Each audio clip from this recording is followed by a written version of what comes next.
മിന്നുകെട്ട് ഭാഗം 45. രചന അവതരണം ദിവ്യരാജ്. ഹ, നീ ഇങ്ങനെ വിഷമിക്കല്ലേ എബി. എന്നതായാലും ഇത് വെറുമൊരു പെണ്ണ് കാണലല്ലേ, അല്ലാതെ കെട്ട് കല്യാണമൊന്നുമല്ലല്ലോ. നമുക്കിത് മുടക്കാമിടാ. നീ ധൈര്യമായിട്ട് വാ. ഇസഹാക്ക് അത് പറയുമ്പോൾ അവനെ ദയനീയമായി നോക്കി എബി. അതൊക്കെ നടക്കൂടാ. മമ്മിയോട് കാല് പിടിച്ച് പറഞ്ഞിട്ടാണേലും ഈ വിവാഹത്തിൽ നിന്ന് ഞാൻ പിന്മാറ്റിക്കോളാം, പോരെ? അവനെ കൂർപ്പിച്ചു നോക്കിയതും അത് മതി. എന്നാ നീ വാ, പറഞ്ഞുകൊണ്ട് ഇസഹാക്ക് മുന്നിൽ നടന്നു.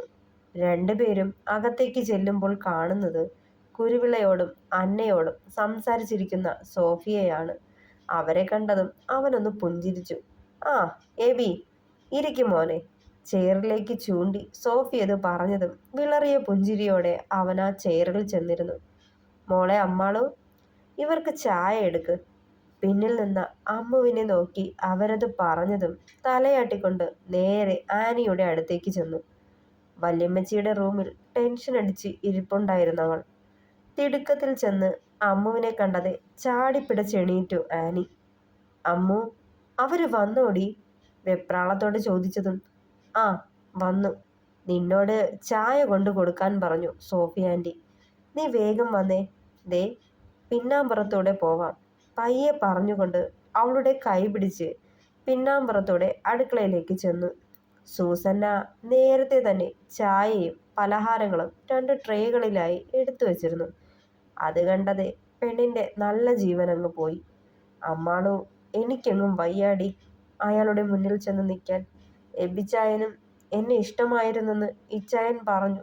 എന്നിട്ട് എന്നെ ഒന്ന് വിളിച്ചെങ്കിലും പറയണ്ടേ? നേരിട്ട് പറയാൻ വയ്യായിരുന്നെങ്കിൽ. കരയാൻ തുടങ്ങിയവൾ. ഇനിയിപ്പോ കൊച്ചു കരയല്ലേ, ആ കൺമഷിയൊക്കെ പടർന്ന് മുഖമാകെ കുളമാകത്തേയുള്ളൂ. നീ വാ പെണ്ണെ, പറഞ്ഞുകൊണ്ട് ചായ വെച്ചിരുന്ന ട്രേ അവളുടെ കയ്യിലേക്ക് വെച്ചുകൊടുത്തു അമ്മാളു. മനസ്സില്ലാ മനസ്സോടെ അവൾ അതുമായി പുറത്തേക്ക് നടന്നു. ചിരി കടിച്ചു പിടിച്ചുകൊണ്ട് അമ്മാളു പിന്നാലെയും. ട്രേയിൽ ചായയുമായി വരുന്ന ആനിയെ കണ്ടതും ഇസഹാക്കും എബിയും ഞെട്ടിക്കൊണ്ട് പരസ്പരം നോക്കി. ആനി നിലത്ത് മാത്രം നോക്കിക്കൊണ്ടെന്ന പോലെ മുഖം കുനിച്ച് അവരുടെ അടുത്തേക്ക് നടക്കുകയായിരുന്നു. എൻ്റെ മോളെ, നീ ഇങ്ങനെ മുഖം താഴ്ത്തി നടന്നാലെങ്ങനാ? കെട്ടാൻ പോണ ചെക്കനെ കാണണ്ടായോ നിനക്ക്? ഇവനെ ഒന്ന് മുഖമുയർത്തി നോക്കിയടി മോളെ. കുരുവിളയുടെ ശബ്ദം കേട്ടതും ഞെട്ടലോടെ മുഖമുയർത്തി നോക്കി ആനി. തൊട്ടടുത്ത് എന്തിനെയോ പോലെ കണ്ണും തള്ളിയിരിക്കുന്ന എബിയെയും ചിരിയോടിരിക്കുന്ന അന്നയെയും കണ്ടിട്ടും എന്താ സംഭവമെന്ന് തിരിച്ചറിയാൻ പറ്റാതെ കുഴങ്ങിപ്പോയി ആനി. എബിയുടെ അതേ അവസ്ഥയിലായിരുന്നു ഇസഹാക്കും. ശരിക്കും ഇവിടെ ആരാ ഇപ്പോൾ പടക്കം പൊട്ടിച്ച് എന്നുള്ള അവൻ്റെ എക്സ്പ്രഷൻ കണ്ടതും ചിരി പൊട്ടിയിരുന്നു മറ്റുള്ളവർക്ക്. എന്നതാടാ ജോനെ പന്തം പിഴിഞ്ഞ പോലെ ഇരിക്കുന്നേ? നീയൊക്കെ എന്നതാ കരുതിയേ? ഞങ്ങളൊന്നും അറിയുകയില്ലാന്നോ? ചിരിയോടെയുള്ള കത്രീനാമ്മയുടെ ഒച്ച കേട്ടതും അവിടേക്ക് നോക്കി 3 പേരും. മൂന്നിനെയും മാറി മാറി നോക്കിക്കൊണ്ട് വീൽചെയറിൽ ഇരിപ്പുണ്ടായിരുന്നവർ തൊട്ടടുത്ത് തന്നെ അമ്മുവും. എൻ്റെ അമ്മച്ചി, ദേ ബിസിനസ് കിങ് ഇസഹാക്ക് ജോണിനെ ഇങ്ങനെ ഇഞ്ചി കടിച്ച പോലെ നിൽക്കുന്നത് ഞാൻ ആദ്യമായി കാണുക, ചിരിയോടെ പറഞ്ഞു കുരുവിള. എൻ്റെ ആനിമോളെ, സ്റ്റീവോയല്ല, ദേ ഈ കോന്താന നിന്നെ കെട്ടാൻ പോണത്. ചൂടാറിയില്ലേൽ ആ ചായ കൊണ്ടുവന്ന് ഈ മരക്കഴുതയുടെ അണ്ണാക്കിലോട്ട് ഒഴിച്ചു കൊടുക്ക്. നിന്നെ ഒരുപാട് വേദനിപ്പിച്ചതല്ലയോ? കുരുവിള എബിയെ തട്ടി അത് പറഞ്ഞപ്പോഴാണ് യഥാർത്ഥത്തിലേക്ക് അവൻ എത്തിയത്. മനസ്സ് നിറഞ്ഞൊരു പുഞ്ചിരി അവൻ്റെ ചൊടികളിൽ വിരിഞ്ഞു. ആനിയുടെ കണ്ണുകൾ നിറഞ്ഞു തുളുമ്പി സന്തോഷം കൊണ്ട്. പക്ഷേ അപ്പോഴും ഇതെങ്ങനെ സംഭവിച്ചു എന്നുള്ള ചിന്തയിലായിരുന്നു ഇസഹാക്ക്. ഡാ ജോണെ, നീ കൂടുതൽ തല പുകയ്ക്കണ്ട.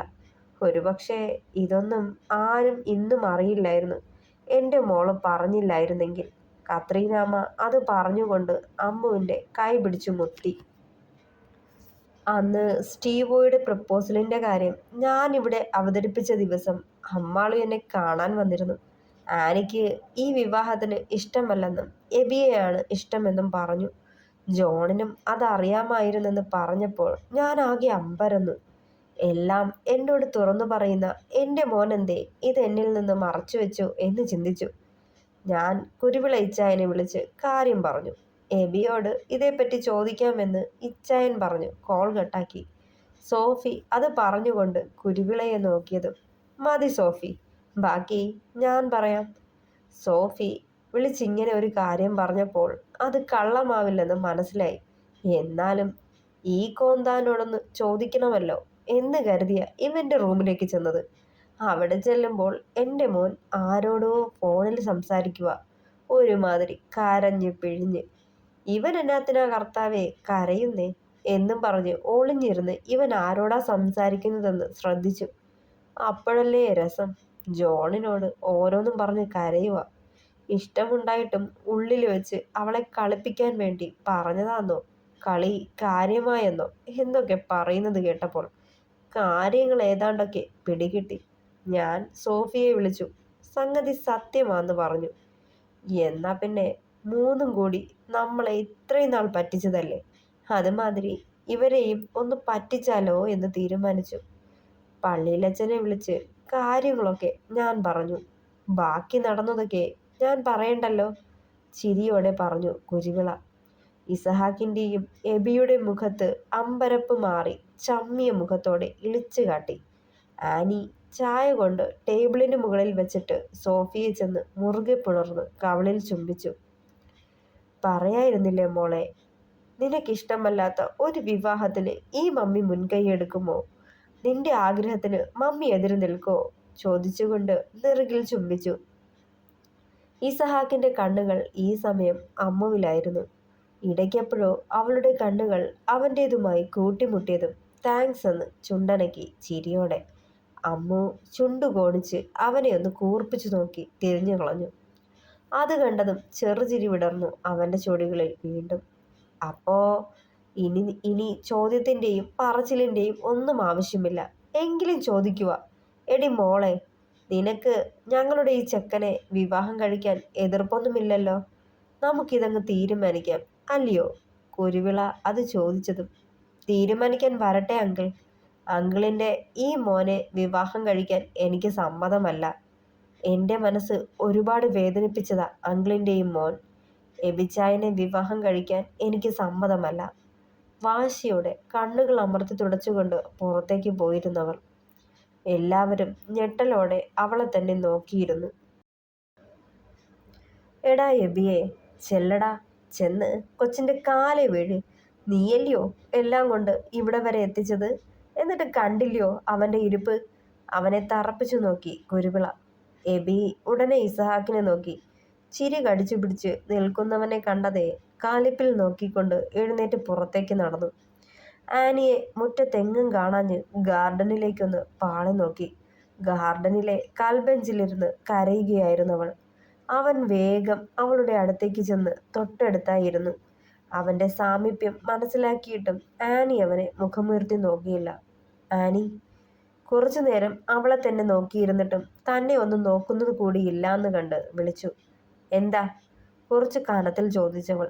സോറി. അവനത് പറഞ്ഞതേ പല്ല് കടിച്ചുകൊണ്ട് അവനെ കണ്ണുരുട്ടി നോക്കി. തൻ്റെ വല്യമ്മച്ചിക്ക് കൊണ്ടുപോയി കൊടുക്കടാ, ഓഞ്ഞ ചോറി. അവനെ പുച്ഛിച്ചു നോക്കി പറഞ്ഞതും ഓഹ് എടി, ഞാൻ നിന്റെ ഭാവി കെട്ടിയോനല്ലേടി, ഇങ്ങനൊന്നും പറയല്ലേ. ഇച്ചിരി ബഹുമാനമൊക്കെ ആവാം. എബി ദയനീയതയോടെ അവളെ നോക്കി. അതിന് തനിക്ക് കെട്ടാൻ ഞാൻ നിന്ന് തന്നിട്ട് വേണ്ടേ? താൻ എന്താ അന്ന് പറഞ്ഞത്? തനിക്ക് വേണ്ടത് ഏതോ ഭൂലോക നംഫയെന്നല്ലേ? ഒരു ഭൂലോക തോൽവി. ഏത് നേരത്താണോ തന്നെ പോലൊരുത്തനെ പ്രേമിക്കാൻ എനിക്ക് തോന്നിയത്? കഷ്ടം. എൻ്റെ കാര്യം സ്വയം പരിതപിച്ചതുപോലെ പറഞ്ഞതേ എബി അവളെയൊന്ന് ദൈന്യതയോടെ നോക്കി. ഇത്രയ്ക്ക് തരം താഴ്ത്തല്ലേ എടി? ദേ, സത്യമായിട്ടും നീ എൻ്റെ പ്രാണനാ, എൻ്റെ ചങ്ക, എൻ്റെ കിഡ്നിയാ, കുടല, ആമാശയവ, ബാക്കി കൂടി പറയണോ? അവനെ പറഞ്ഞു പൂർത്തിയാക്കാൻ അനുവദിക്കാതെ പറഞ്ഞതും അവളെ നോക്കി ഇളിച്ചു കാട്ടി. ക്ഷമിക്കടി ആനിപ്പെണ്ണെ, ഒത്തിരി ഇഷ്ടവാടി എനിക്ക് നിന്നെ. പിന്നെ നിന്റെ വീറും വാശിയും കാണാനുള്ള കൊതി കൊണ്ടല്ലയോ ഇച്ചായൻ അങ്ങനൊക്കെ. ചെറുചിരിയോടെ പറഞ്ഞതും ആഹാ, ആണോ? അറിയില്ലായിരുന്നു. തനിക്കറിയോ, തൻ്റെ സ്ഥാനത്ത് മറ്റൊരുത്തനെ സങ്കല്പിക്കാൻ കൂടി കഴിയില്ലായിരുന്നു ഈ ആനിക്ക്. എത്ര തവണ മരിച്ചാലോ എന്ന് പോലും കരുതിയതാ ഞാൻ. പിന്നെ എന്തോ അതിനുള്ള ധൈര്യമില്ലാത്തേ കൊണ്ടാ. ഇല്ലായിരുന്നെങ്കിൽ താൻ ഇന്ന് വന്നിരുന്ന് ചൊറി പറയില്ലായിരുന്നു. ദേഷ്യത്തോടെ അവനെ നോക്കിയതും ചേർത്ത് പിടിച്ചിരുന്നു എബി അവളെ. മുറുകെ പുണർന്നുകൊണ്ട് നെറുകിൽ അമർത്തി ചുംബിച്ചു. കണ്ണുകൾ നിറഞ്ഞിരുന്നു ആനിയുടെ. ഏറെ ആഗ്രഹിച്ച നിമിഷം സഫലമായതായിരുന്നു ആ നേർത്തിളക്കം. എന്റെയും പ്രാണനാടി പെണ്ണേ നീ. നിന്റെ സ്ഥാനത്ത് മറ്റൊരു പെൺകുട്ടിയെ ചിന്തിക്കാൻ കൂടി കഴിയില്ല എനിക്ക്.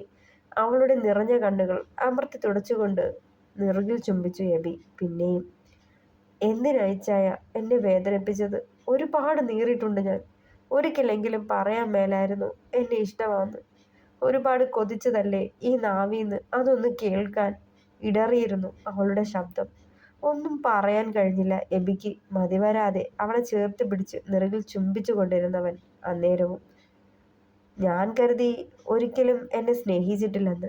പരിഭവം മറന്നുകൊണ്ട് അവന്റെ നെഞ്ചിലേക്ക് മുഖം പൂഴ്ത്തിയതും അതുവരെ ഉള്ളിൽ പൊന്തിക്കൂടിയ ആശങ്കകളെല്ലാം അവനെ വിട്ടകന്നിരുന്നു.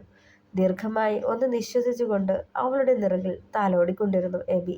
നിറഞ്ഞ പുഞ്ചിരി രണ്ടുപേരുടെയും ചൊടികളിൽ വിരിഞ്ഞു. ഒരുപാട് ആഗ്രഹിച്ച നിമിഷം പൂർണ്ണ മനസ്സോടെ എബിച്ചായൻ തന്നെ ഇതുപോലെ ചേർത്ത് പിടിച്ചിരിക്കുന്നത് ഒരുപാട് സ്വപ്നം കൊണ്ടിരുന്നു. അന്നൊന്നും കരുതിയില്ല ഒരിക്കൽ ഇത് യാഥാർത്ഥ്യമാവുമെന്ന്. ഓർത്തതും ഇരു കൈയും കൊണ്ട് അവനെ മുറുകെ പുണർന്നിരുന്നവൾ. എടാ മക്കളെ, പെണ്ണ് കാണലേ കഴിഞ്ഞിട്ടുള്ളൂ, കല്യാണമല്ല.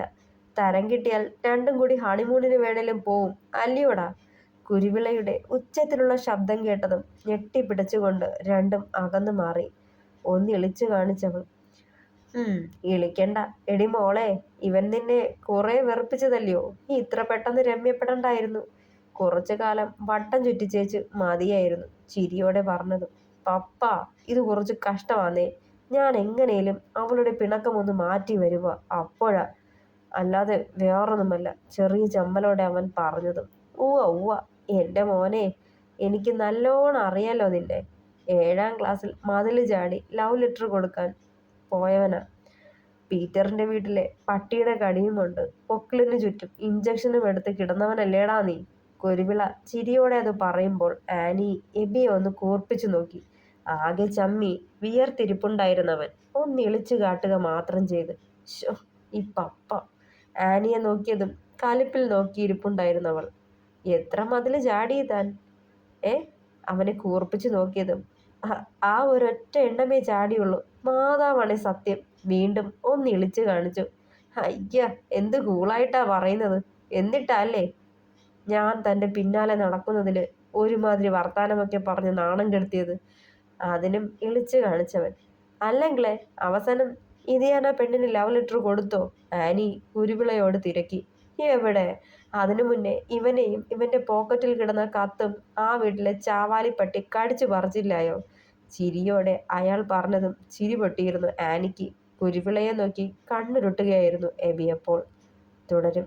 പ്രിയപ്പെട്ടവരെ, കഥ ഇഷ്ടമായാൽ അഭിപ്രായങ്ങൾ കൂടി പറയണേ. Thank you.